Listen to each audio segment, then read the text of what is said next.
आपने ज़रूर कभी ना कभी ये सोचा होगा कि ये रेंट एग्रीमेंट जो है, ये 11 महीने के लिए क्यों होता है? ये 12 महीने या फिर उससे अधिकतर क्यों नहीं होता? तो जवाब बहुत ही सिंपल है, ये 11 महीने के क्या मतलब 11 महीने, 2 साल, 3 साल ऐसा कुछ उससे ज़्यादा भी हो सकता है। लेकिन प्रॉब्लम यही होता है, अगर 12 महीने से या फिर उससे अधिकतर आपको अगर रेंट एग्रीमेंट बनाना है या फिर लीज़ एग्रीमेंट बनाना है, तो आपको गवर्नमेंट के एक एक्ट अनुसार 1908 का एक्ट है, जहाँ पे आपको क्या करना पड़ेगा कि अगर आपको 12 महीने या फिर उससे अधिकतर आपको अगर रेंट एग्रीमेंट बना के किसी को अगर अपना गोडाउन अगर रेंट पे आपका अगर रखना है, अगर उसको एग्रीमेंट के हिसाब से उसको यूज़ करने देना है आपको गोडाउन को, तो आपको इस एक्ट के अनुसार गवर्नमेंट को अलग से रजिस्ट्रेशन फ़ीस देना पड़ेगा और स्टैम्प ड्यूटी भी अलग से भरना पड़ेगा। जैसे कि अगर आप पकड़ लीजिए, आपका महीने का अगर आपका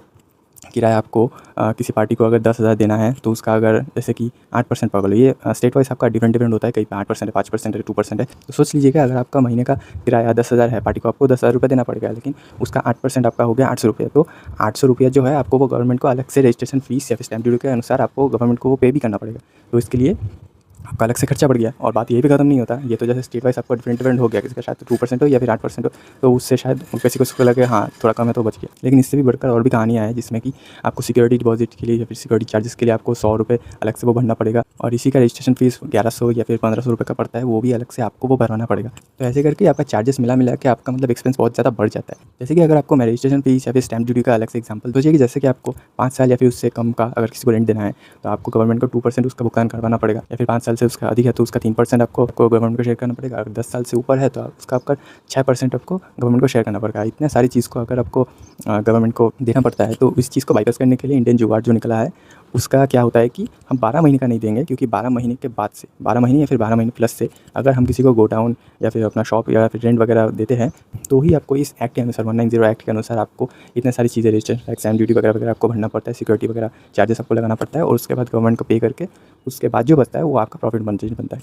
इस चीज़ को बाईपास करने के लिए इंडियन जुगाड़ क्या बना है कि हम 12 महीने के लिए तो देंगे नहीं, क्योंकि अगर 12 महीने देंगे तो ऐसे चार्जेस लगना पड़ेगा और हमारे जेब से तो और भी पैसे ढीला होते जाएंगे। तो इस चीज़ को बाईपास करने के लिए हमारे इंडियन जुगाड़ में क्या है, इसको 11 महीने कर देते हैं, और इसके बाद जाके म्यूचुअल अंडरस्टैंडिंग पार्टी और ओनर के बीच बन जाता है, और उसके बाद तो प्रॉब्लम नहीं होता। 100-200 रुपये का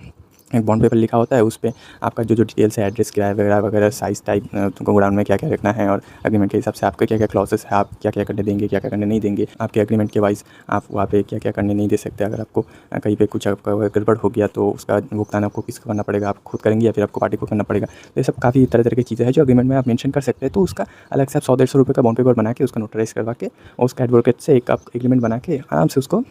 किसी पार्टी को आप उसको रेंट एग्रीमेंट के लिए कन्विंस कर सकते हैं और इसको दे सकते हैं। इसमें क्या होगा, आपका टाइम भी बच जाएगा, और रजिस्ट्रेशन फ़ीस या फिर स्टैम्प ड्यूटी के अनुसार आपको जो फ़ीस देना पड़ता है उससे भी आप बच जाएंगे। तो ऐसे करके ही मतलब 11 महीने का लीज़ एग्रीमेंट आपका एक जन्मा था, इसका ओरिजिन हुआ है।